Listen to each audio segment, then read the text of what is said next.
Go ahead and turn your Bibles to Exodus, second book of the Bible. We're going to jump into a brand new series. I really enjoyed our past series in John. We spent a whole entire season just working through John, the signs and the book of glory, and working our way through Passion Week all the way up until Easter. For me, personally, it was just a great building of momentum, and then celebrating Easter with y'all. I couldn't ask for a better Easter, so it was really good. I'm excited to jump into Exodus, and just kind of keep your finger there. We're just going to be talking about a few things and sticking in chapter 1. This splash page that you're looking at, this is what our design team has come up with. Can we thank our design team? This is so cool. So cool. I looked at this and I was like, all right, I'm excited now. A couple things that I'd like to kind of talk about so that we can be aware of a couple things before we jump in. I don't know if this happens to you. It's probably more true the older you get.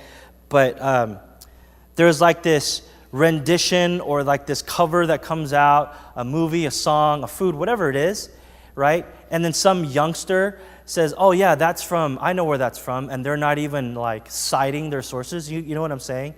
Like back when I was a youth pastor, I was taking a kid home, and he heard Smooth Criminal by Michael Jackson, right? And you all know that song, right? Smooth Criminal. And it's by Michael Jackson, the great. And then he heard this version from Alien Ant Farm. It's like this early 2000s rock band, and they covered Smooth Criminal. And he was like, oh yeah, I know that song. Alien Ant Farm wrote that song. And I looked at the kid and I was like, how dare you, get out of my car. Like, this is Michael Jackson. Oh, I've heard of him. You've heard of him? Are you serious? You know, it's just like, man, I'm just either just getting really old, or like we're just really not knowing where things come from. You know, and Kanye West, for example. You know, I think the guy is a genius. But he doesn't come up with his own material, at least early Kanye West stuff, right? What does he do? He takes samples and he chops them up. He's genius at doing that, but he doesn't come up with his own stuff. And so when you hear Kanye West, and then you hear some OG classic from the 60s, oh yeah, Kanye West come up with that. Are you serious? How dare you? Get out of my car. You know what I'm saying? So, honestly, to an extent, I feel like youngsters will cite Prince of Egypt instead of Exodus. Oh yeah, splitting of the Red Sea. Oh yeah, the 10 plagues. You know, oh yeah, the burning bush. Oh yeah, that's from Prince of Egypt. You know, I'm not going to say, get out of my car. I'm not going to say that, right? But to an extent, I think Prince of Egypt has done such a great job, and it's good. Prince of Egypt is really good. It's done such a great job in impacting us, into giving us a moving picture, right? An animated version of the beginnings of Exodus, to the extent that like the actual book and narrative and story of Exodus now kind of takes a back seat. And really, what I want us to understand, just from this preliminary kind of sermon before the sermon, is that I want us to go into Exodus understanding that Exodus is not, in fact, a children's story. And don't get me wrong, it can be told to children, and it should be told to children. But when you look and you rest and you analyze and think through the narrative of Exodus, you're going to realize a lot of details, a lot of gory stuff going on in here. And for us to take it lightly is doing the book of Exodus injustice. Prince of Egypt was awesome, but that's not the Bible. That is a rendition, a cover, a Kanye West, if you will, of the Bible. And so when we actually look at Exodus from the Bible, second book of 5 in the Pentateuch, you're going to see some adult version stuff going on here. And to actually see it from that perspective will, I believe, open up the scriptures in a new light, and will actually provide, if you will, some color to the existing picture that you have of Exodus. So don't take Exodus lightly. Understand that this is not, in fact, a children's story. And second, Exodus is a story of the gospel. And I know that that's really easy for any preacher to say and just kind of get it out there and move on, but here's what I mean. What I mean is that I don't want us to treat this like it's a doctrine. Doctrine and theology will come out, but the beauty of the stories is that you kind of have to take time with it. You have to pay attention to the details, and you have to identify with the characters. That's the beauty of stories. There's a reason why you can tell a story to a 3-year-old child and tell the same story to an 80-year-old man. Because beauties captivate our wonder and instills kind of an awe in us. And I'm not saying doctrine and theology is wrong. We need doctrine and theology, but this is not written as a doctrinal book, but written as a narrative about doctrine. And so what that means for us is this. Psalm 34 says, taste and see that the Lord is good. Taste and see that the Lord is good. It's not know, study, and memorize, and prepare for an exam on a doctrine final. That's not what it is. Taste, see, experience, know, plug it into your life. Take time with it. See the oppression, see the deliverance, and know and see for your own self what God is doing. See, that's what a story does. We don't do stories on Friday nights because Logos right now is about doctrine, and appropriately so. But this, we got to change gears. It's about storytelling. Allowing the beauty of storytelling from Exodus to captivate our attention and our souls. And so first, I know it's a little bit counterintuitive because I just said it's not a children's story. Okay, it's not a children's story in the sense that it's gory and there's a lot of details we've got to pay attention to. But it is a story in that that's how we're to interpret it. So with that said, go to verse 1 and we'll jump in. Exodus 1:1, and this is God's word. These are the names of the sons of Israel who came to Egypt with Jacob, each with his household: Reuben, Simeon, Levi, and Judah; Issachar, Zebulun, and Benjamin; Dan and Naphtali, Gad, and Asher. All the descendants of Jacob were 70 persons. Joseph was already in Egypt. Then Joseph died, and all his brothers and all that generation. But the people of Israel were fruitful and increased greatly. They multiplied and grew exceedingly strong, so that the land was filled with them. Now just stop there. We're going to pick apart some of these verses and see where the story is leading us. But the story picks up where Genesis ended. Okay? I just said, just a minute ago, that Exodus is kind of part 2 of Genesis. It's the second book of a 5-book series called the Pentateuch. Pentateuch comes from the word 5. The Hebrews will call that the law. 5 books of the first Old Testament. That's all one unit of reading. Okay? And so as we look at Exodus, we're seeing a continuation of Genesis, which means the whole end part of Genesis is about what? It's the story of Joseph. So you need to kind of rewind, kind of go back into your theological biblical library and go back to the story of Joseph, right? What do we see? Joseph was sold off. He was the youngest of brothers. His brothers sold him off because there's just a bunch of jerks, right? Joseph was being arrogant about some dreams, and so his brothers sold him off. He goes through all kinds of adventures, right? And what ends up happening, he ends up back in Egypt, reconciles with his brothers after years and years and years. And now Joseph, the irony of this whole gospel story is that God uses the very unlikely people, the youngest brother of many brothers, to now be Lord and have authority over them. And so now Joseph has made his way into Egypt. He's this ruler type. He's made his way up in the hierarchies, ruling over his brothers, ruling over people. You see, and this is where Exodus picks up. Now, we look at the kind of the description in verse 7. It says, fruitful, increased greatly, multiplied, exceedingly strong. I can't help but think this is what I want us to be as Livestream, right? Increased greatly. Yeah, we want to grow in numbers. We want to evangelize and witness and bring people in and share them the gospel and have them saved and have them be baptized and go into membership. But it's not just about multiplication. It says multiplied exceedingly strong, meaning they're healthy. This is my idea of a church. This would be awesome.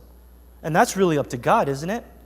But what I'm trying to point out is that these Israelites are growing. Joseph has led them into kind of this land, and now they're growing. They're exceedingly strong. They're multiplying. This is good stuff. If you stop here in Exodus, this is a great way to start.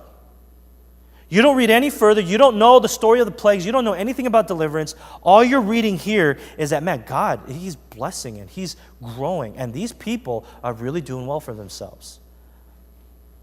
But then comes verse 8. Now there arose a new king over Egypt who did not know Joseph. And he said to his people, behold, the people of Israel are too many and too mighty for us. Come, let us deal shrewdly with them, lest they multiply, and if war breaks out, they join our enemies and fight against us and escape from the land. Therefore they set taskmasters over them to afflict them with heavy burdens. They built for Pharaoh store cities, Pithom and Ramses. But the more they were oppressed, the more they multiplied and the more they spread abroad. And the Egyptians were in dread of the people of Israel. So they ruthlessly made the people of Israel work as slaves and made their lives bitter with hard service in mortar and brick and in all kinds of work in the field. In all their work, they ruthlessly made them work as slaves. Stop there. Is it just me, or when you see Ramses, you can't help but think of Nacho Libre? Anyways, Ramses, anybody? Nacho? All right, let me explain something. The situation is not as good as we thought. Verses 8 to 14, the Bible doesn't give us a specific time frame. Do you notice that? It just kind of gives you a description of the condition of the people, where the word slaves is used there multiple times. And so you kind of get a picture of how bad it is, right? But it doesn't give you a time frame. So what are we talking about here? Talking about a couple months? Talking about a couple years? What are we talking about? Historians say over 400 years. Okay, pause for dramatic effect. Over 400 years. Do you realize our country is not even 400 years old? Many lifetimes after lifetimes, generations and generations and generations. And so now, this is what I mean by when I say this is not doctrine, this is a story. What happens to a people group in 400 years of oppression? What happens to an entire nation, an entire ethnos of people of 400 years, decades and centuries of oppression and slavery? You see, historians say that if you want to strip away an entire culture of people without killing them off, they don't say, you don't take away their food and you don't take away their customs, right? Because those things, they kind of recycle and they can kind of be replaced. You understand what I mean by customs? Like if you grew up in an Asian household, Korean household, you're supposed to take off your shoes. I didn't know that. I go to my white friend's house, my black friend's house, Mexican friend's house, everyone's wearing their shoes. I'm just like, y'all people are crazy, right? Right? I'm like standing at the doorstep and I'm like, what do I do? Come in. You sure? I don't know about this. You take away those kinds of customs, you're like, we got them now. That's not what historians say. Historians say, if you really, really want to strip away completely an ethnicity, right? You might look Korean, but there's nothing Korean in you. You might look like a Hebrew, but there's nothing Israelite about you. They say you take away their language. You take away their spoken language. You take away all their literature, all their written history, everything about their culture. You take away from speaking Hebrew, and now you're speaking Egyptian. That's when you have them. Now, when you think about it that way, it's a very kind of deep historical thing going on here. And it's really bizarre for me to think about, in 400 years, you're trying to strip away a cultural identity. A cultural identity. Think about that. When you strip away someone's culture, you're taking away who they are as a people. I don't know if you're starting to make some spiritual connections here. what is our spiritual culture, if you will. I'll get to that in a minute. But it's really bizarre to me why you would do that. And I'm looking at Pharaoh. I don't think Pharaoh is just trying to strip them of their culture. I think Pharaoh is trying to commit genocide. He's trying to not just strip of people of their culture, he's trying to kill them off. It's a completely different kind of crazy and psychotic and evil that I can't even imagine. You have some anger issues, you have some frustrations, you got some beef against a guy, I can understand. Against a family, I can understand. An entire community of church has hurt you and now you're jaded against the church, I can understand. But all of Korea, the whole country of Mexico, I mean, you got to be kidding me. Like, you don't have any kind of like moral fiber in you to think that that's somehow wrong?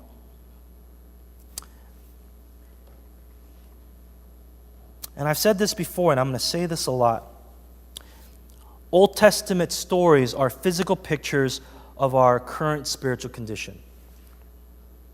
Old Testament stories are physical pictures that reveal and indicate who we are now, spiritually speaking. So, now, with that said, what Pharaoh is doing, he is stripping the Israelites of their entire ethnic culture. What does that mean for us? If we see this and we see ourselves,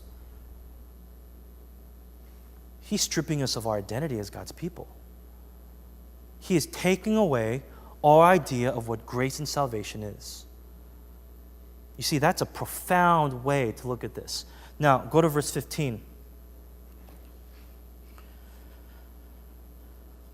Then the king of Egypt said to the Hebrew midwives, one who was named Shiphrah and the other Puah, when you serve as midwife to the Hebrew women and see them on the birth stool, if it is a son, you shall kill him. But if it is a daughter, she shall live. So Pharaoh is now taking this to the next level. Now, there's a lot to be said about this, and I'm just going to kind of pick out a few things to unpack. If you haven't noticed by now, Pharaoh is a really, really powerful guy. When I was in elementary school in sixth grade, it's kind of cultic when I think about it, but my sixth grade teacher, the entire year, we just did an Egyptian project. By the end of the year, the whole room just looked like Egypt, like art, stuff of pyramids and all this stuff. It was really enjoyable at the time. I look at my sixth grade teacher, and I think she was a cult member. But like when I look at that, it's like, oh, Egypt is so cool. You know, oh, Pharaoh is like this great guy, you know, this great man of power, and he knew how to be a leader, right? And I look back at that now, I'm kind of changing my mind a little bit here because I kind of forgot about how he killed innocent babies. And so let me explain it this way, okay? Pharaoh, we understand, they understood Pharaoh to be a god. We understand Pharaoh to be a man. What kind of man? Well, a normal man today, and probably from the beginning of time, we struggle with three basic things. You sisters, you probably struggle with the same things, but men in particular, we struggle with three things: money, sex, and power. You go into small group and you start confessing some sins, you start talking about some struggles, somehow, some way, each of those sins and temptations is going to center around those three things, right? And possibly all three at the same time: money, sex, and power. And so, why do we have small groups? Because we can get into guys we trust, groups of trust, community, and we start talking about money, sex, and power without shame, without guilt, without fear. We receive prayer, we hold each other accountable. Holding each other accountable means, hey, did you struggle with that this week? How was your week? Right? Which is another way of saying, did you fall into this kind of sin again? What's going on with that? And so you hold each other accountable. And so there's a struggle, right? Fleshly desires and spiritual desires, and we struggle with that together as a community. That's what church does. Do you think Pharaoh had small group? Pharaoh, how's your week this week, bro? Hey man, maybe you should rethink this genocide thing. Pharaoh did not struggle with money, sex, and power because he had an unlimited amount of money, sex, and power. There's no struggle for him. As much money and as much sex and as much power as the man possibly wanted. That is absolutely dangerous for any man. To not have any restraint, to not have any accountability, to have no church or small group, and to be born into this royalty, to be treated as a God when you are clearly not God, it is one of the most dangerous things. How dangerous, you ask? He starts throwing babies into the water to either be drowned or eaten by alligators. Why? Because he's threatened. You see, maybe some of us are trying to get a grasp of this text, and you're trying to imagine what this would actually be like. You're saying, okay, it's not a children's story. So what makes this not a children's story? What kind of details do we have to pay attention to? From a historical perspective, a cultural perspective, right, Pharaoh is saying, okay, get rid of all the male babies. Okay, why the male babies? From an Israelite perspective, what is a male baby? We're not just talking about Joseph now, are we? We backtrack and rewind all the way back to the Abrahamic covenant, where God says to Abraham, you're going to be a father of many nations. Or to be a father, you kind of need to have sons. And so Abraham has a son, Isaac. Isaac has a son. He has a son. He has a son. And what we know in retrospect, because we have the Bible and we look at the gospel, now we say that the blessing that God was talking about was Jesus Christ. And Jesus Christ's lineage goes all the way back to Abraham. But you don't know that here when you're looking at the text. And so now as an Israelite, you're under the oppression of Pharaoh, and Pharaoh is now saying, get murder and get rid of all the male babies. What does that translate to you? You are literally flushing down God's people. You are taking the church, covenant people, and you are throwing them into the ocean. And Pharaoh has every right to do that. It's not just a statistic. It's not just babies. It's not just people. This is God's sons.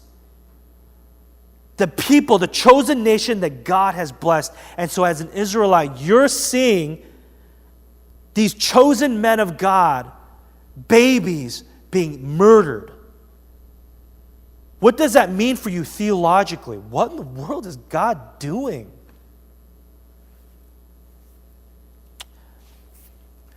I've shared with you all that I have nieces, and that whole process of my sister getting pregnant, just crazy, right? The first time someone close to you, like in your family, gets pregnant, it's just like a whole thing.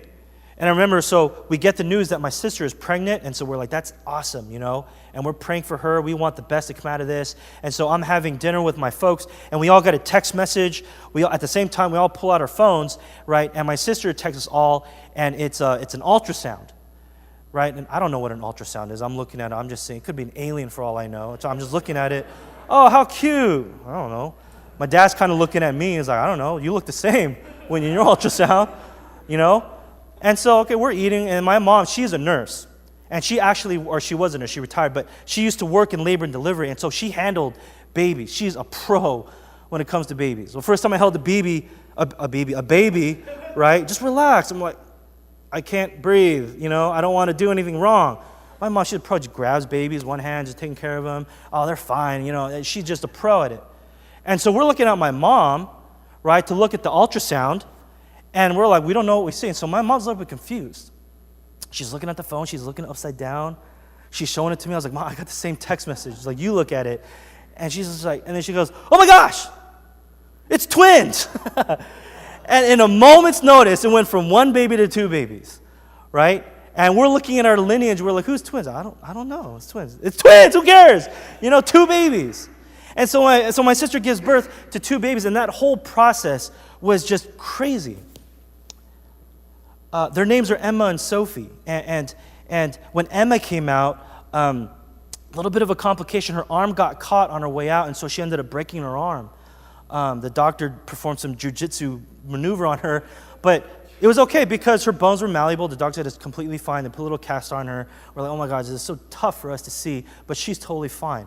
Sophie, on the other hand, she came out, they're both premature. She came out a little bit lighter than Emma, and they're 2 weeks premature, and they say that 1 day in the womb is like a full week's of human development. And so Sophie's lung came out a little bit underdeveloped. And they came out and they caught very early that sometimes she would have trouble breathing. She would sometimes just forget. Her body would forget to breathe. And so they would have to stimulate her body and kind of remind her, hey, you got to breathe. You can do this. And so my sister is just crying over Sophie, praying and crying, holding Sophie, this little baby in her hand, just praying for just good health. And so Sophie finally makes it home. And for 2 months, they attached her on her a heart-beating monitor. And if Sophie ever stopped breathing, it would just make this really loud noise to get everyone's attention so that you can stimulate her and you got to breathe. And luckily, in the span of 2 months, it only happened twice, but every time it happened, my sister's heart would drop. Is my baby going to die?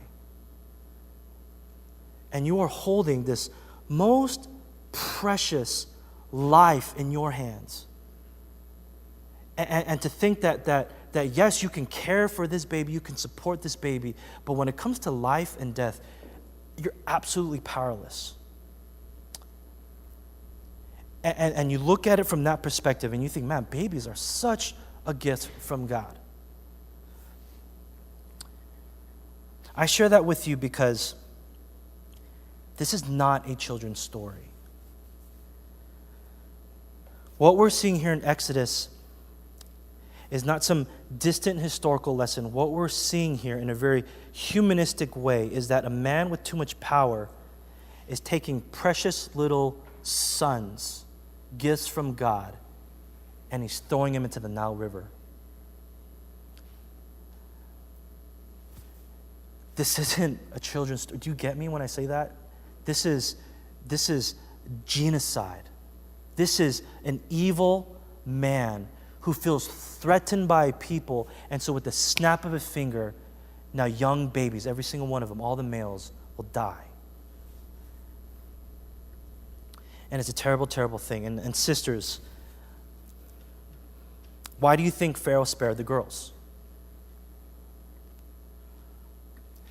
Well, just from face value, just from surface level, yeah.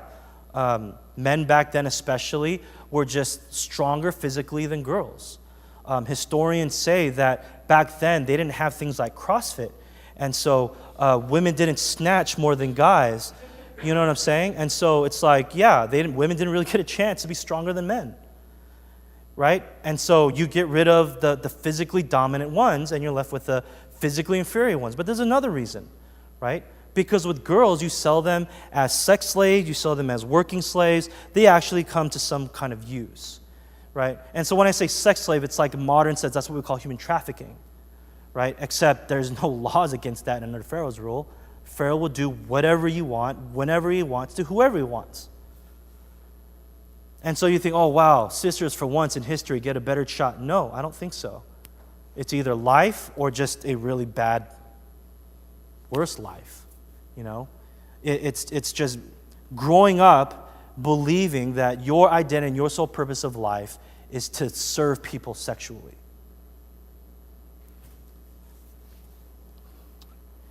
Now,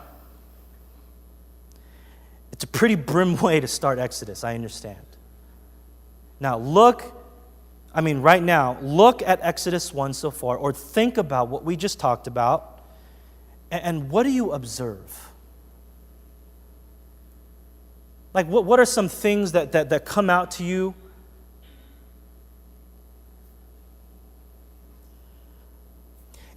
And what I mean specifically is, not just do you see anything interesting, but what do you not see that you should see? What is it that you feel like you sense that something should be there, but it's not?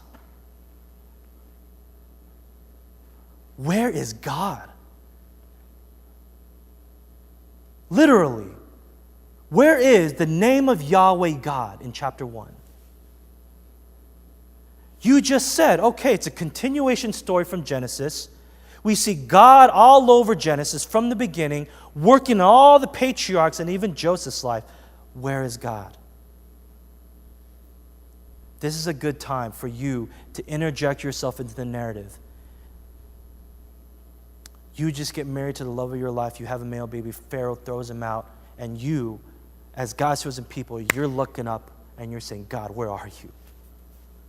Where are you? I'm going to take that a step further, and I'm going to say it's not just about the absence of God, but it's also about the presence of an evil force. It's not just where is God, but now you have the force and the oppression of Pharaoh over your life. Right? And we take that spiritually, well, that's sin, and that's darkness, and that's hopelessness. And so when we look at this, as we look at this oppression, and we start asking questions like, where is God? I mean, what do we do with that? I mean, before we try to just theologize it and just try to jump to a solution, really to kind of rest on that and to kind of think about that and navigate ourselves through that. We see oppression. What do we do? Where is God? What is God doing? I don't know. A few weeks ago, we saw some really horrendous pictures and clips of children in Syria being chemically attacked. And, you know, that's far beyond cruelty, right? That's far beyond just cold-blooded murder. That's just psychotic, right? Bombing a bunch of innocent people and seeing kids and babies, innocent babies, have nothing to do with any kind of political agenda, any kind of religious zealousy or anything like that. They're just being kids and being babies, and they're being killed right before your eyes.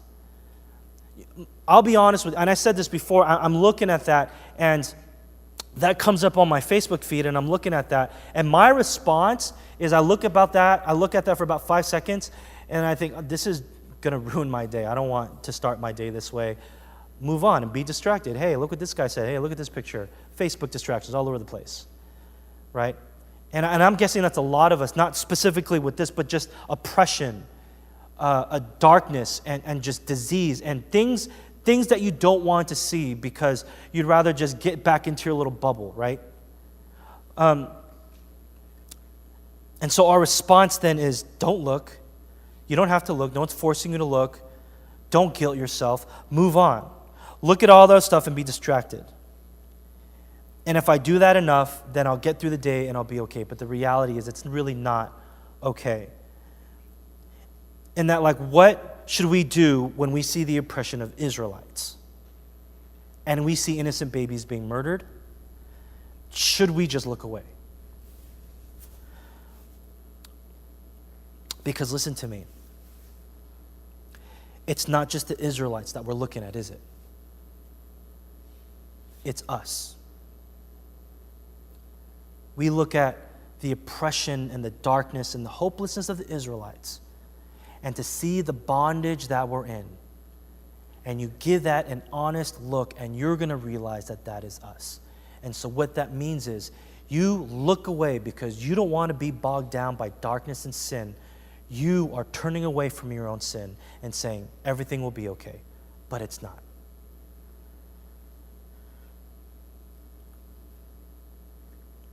And so before we move on, what we need to understand as we're looking at this very grim, very gory, detailed narrative of Exodus, being under the oppression of Israel or Pharaoh, we need to understand that our response then is just to stop, and we need to be honest. Instead of jumping to the easy solution of the cross and just saying, well, the gospel fixes everything, and it does, sometimes we just need to take some time on our own oppression and start understanding what it is that we need deliverance from. And when I say honest, I mean don't turn your head. Now is the time to really start looking at what it is that you're enslaved to. And the deeper questions that you ask now, the better it will be as you go along in Exodus, because you're going to start answering those questions more and more. Now go to verse 17. But the midwives feared God and did not do as the king of Egypt commanded them. But the male children live. But let the male children live. Kind of crazy what's happening here, okay? Sisters, more power to you, because this is an awesome picture of some godly women. I know that the idea of fear is kind of a tricky thing when we look at the text. Midwives feared God. Okay? Chapter 1 has two kinds of fear. Okay? This is really important for us to understand. I use this kind of language a lot, right? Fear, shame, and guilt. When I use it in that context, there's the kind of fear that says it's a bullying kind of fear, right? If you don't do this, punishment will come on you. And so spiritually speaking, what is a fear-based salvation? A fear-based sanctification? Well, if I don't go to church, if I don't give my offering, if I don't do my QT, then someday God is going to get back at me and punish me. Right? And that's fear-based religion. But the fear that we see here in chapter 1 when the midwives fear God, that is not fear-based salvation. That is more like awe. That is more like wonder. That is more like saying, here's Pharaoh, the most powerful man on the planet, murdering our innocent babies, and then there is God Almighty. Who am I going to listen to? You think Pharaoh can do anything to you? He can. He can. Pharaoh can do whatever he wants to you whenever he wants. So let's not kid ourselves and think that human circumstances aren't a big deal, because they are. But when you look at human circumstances compared to God, it's not that God is going to squish you and attack you and kill you anytime, but he can. But it's saying God is so much greater, and he's my maker. He knows me. He knows my hearts. He knows my ins and outs. He knows what I think about when I'm alone. He knows my struggles and my joys. He knows me microscopically. And not only that, he knows us macroscopically, and he knows the world, and the whole world functions and turns because of the will of God. It's like looking at the greatest art piece you've ever seen. It's like listening to the most sonically beautiful thing you've ever heard.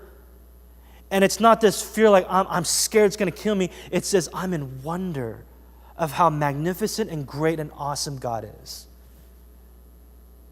Who cares about some Pharaoh? Because our God is greater than that.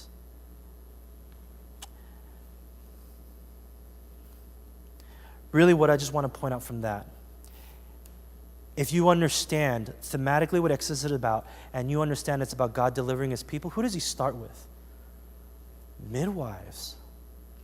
Uneducated, like slave ladies. Interesting, right? Who did Jesus Christ show himself to when he resurrected? A woman. I don't know if you're making that connection. So let me just close with this. I knew that it took some time to get here. I don't want to just skip over chapter 1, but I really need us to feel the weight of what's happening here. There's a reason why chapter 1 is so important. It sets us up for the rest of Exodus. It's not just seeing what's happening, but we need to feel the weight of the oppression in our lives. Is God really faithful? I mean, let's be really honest with that question. And if God is going to deliver us in this covenant relationship, and is God really there? And so here's what I want to leave you with. Just because God isn't explicitly in the text, it doesn't mean that he's not there. So hear me when I say this. Just because you don't see God explicitly in your life, in our language is, I don't feel God. Just because you don't feel God, it doesn't mean that he's not there. And so what is it that we need to do in response to that? We see oppression and darkness that we don't sense and feel God. Look at the grand scheme. Look at the Pentateuch. Look at Genesis. Look at Exodus. Look at what the midwives are doing. Fearing God for who he is. Trust me when I say I don't like preaching this kind of sermon because there's no redemption, there's no cross, there's no, well, here's what we do now that we're redeemed. That's not what I'm talking about. Right now, we need to just kind of rest and wait on this oppression until the story starts to unfold. And so if you're in a season of oppression and slavery right now, could it be that this is where God wants you to be? And is it that this is where God wants us to be? Looking at chapter 1 before we move on to anything else and saying, okay, here is the oppression in my life. Can you sense God in a time of oppression? Can you sense God in a time of drought? Do you react to fear? If not, what does it look like for you to respond by faith? Join me in prayer.